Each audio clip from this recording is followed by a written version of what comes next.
Hello, uh, this is my 1987 Suzuki Samurai. It's been lifted 4 inches and got a new top on it. Just got done powder coating the wheels.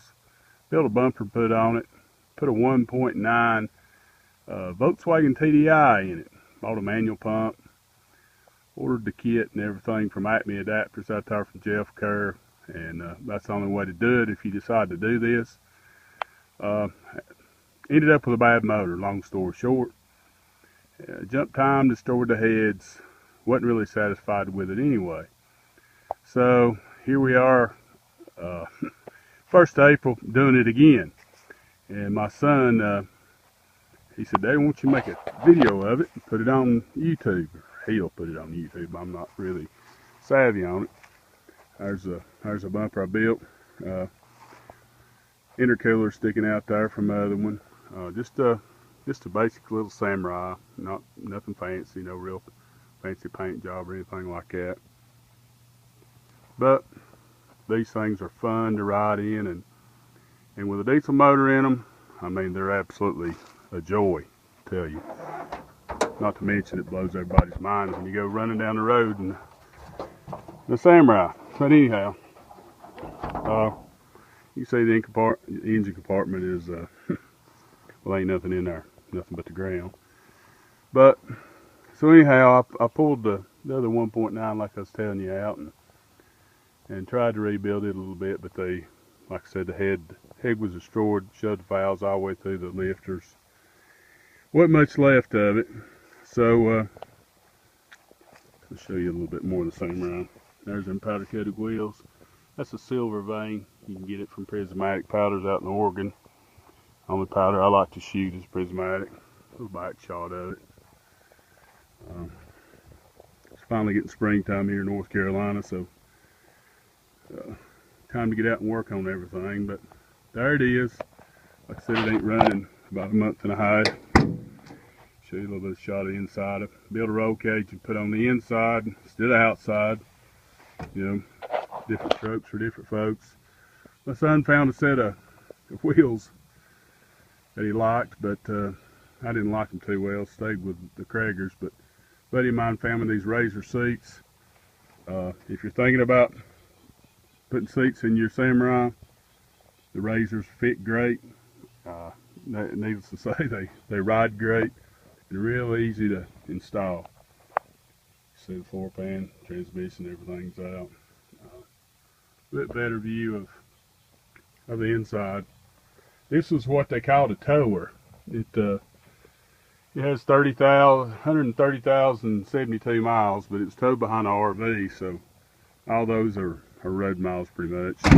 No rust on it whatsoever. Just a neat little Samurai. So here's the next motor. Let me show you. There's what's left of the old motor.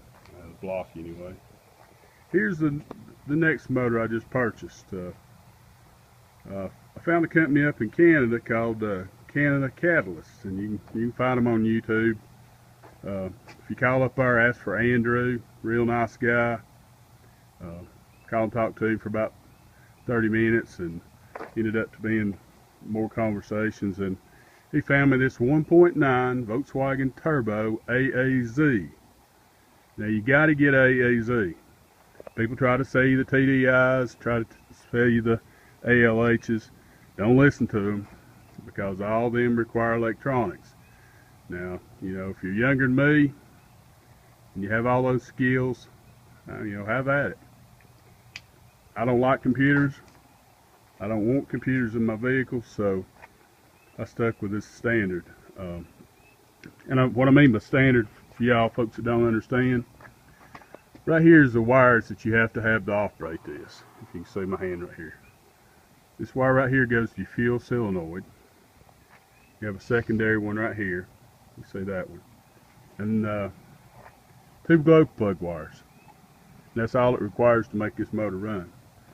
You know, you wire it in your wiring harness, flip the switch. You hear the click going on in the solenoids. That activates your fuel. As long as you got compression and air, you're good to go. Yeah, it's dirty. Mind you, it really is dirty. But it's a dandy little motor. It's got 130,000 miles on it. And hopefully in about a week or so, we'll have her over there sitting in the Samurai, and I'll add to this and sort of show you the ins and outs and the hows and the shortcuts I learned after doing the first one. But yeah, it's pretty simple. You know, if you can turn a wrench and have any kind of mechanical skills whatsoever, you can do this. Just got to find you a good motor to start with, though.